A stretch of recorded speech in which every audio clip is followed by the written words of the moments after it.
சிந்து பைரவி சீரியல்ல இனி எபிசோட்ல நம்ம பைரவி ஒரு வக்கீல் ஏற்பாடு பண்ணியிருந்தாங்க இல்லையா? ஸோ அந்த வக்கீலும் வந்து பார்த்தீங்கன்னா, இப்போ போலீஸ் ஸ்டேஷன் வந்துட்டு 2 பேரையும் ஜாமீன்ல விட சொல்றாங்க.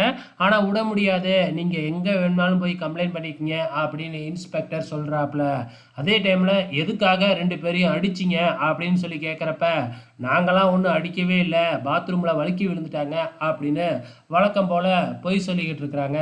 அதுக்கப்புறம் என்ன, நேரா போய் சிந்துவ மீட் பண்றாங்க. சிந்துவையும் போட்டு அடிச்சிருக்காங்க இல்லையா? அத எல்லாத்தையுமே வீடியோவா ஆதாரம் எடுத்துக்கிறாங்க. இதுக்கப்புறம் என்ன நடக்குது? இந்த வீடியோவெல்லாம் நான் ஆதாரமா காமிச்சு போய் நீதிபதி கிட்ட ஜாமீன் வாங்கிக்கிட்டு வரேன் அப்படின்னு வக்கீல் கிளம்பிடுறாங்க. இந்த பக்கம் நம்ம அன்னபூர்ணி ஒரு அதிரடியான முடிவு எடுக்கிறாங்க.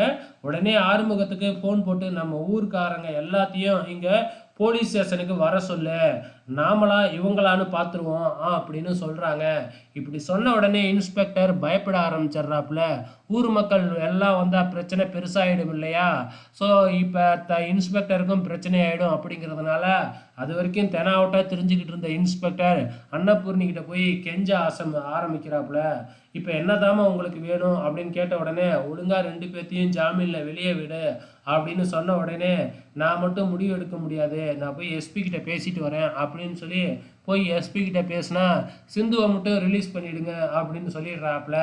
இந்த பக்கம் இந்த ஸ்னேகாவும் அவங்க அப்பாவும் சிந்துவை தான் அடிக்கணும், அவளை ஏன் வெளியில விடுறா அப்படின்னு கேட்குறப்ப பிரச்சனை பெருசாயிடுச்சு, இதுக்கப்புறம் நம்மளால ஒன்றும் பண்ண முடியாது அப்படின்னு சொல்லிட்டு இப்போ சிந்துவை ரிலீஸ் பண்ணிடுறாங்க.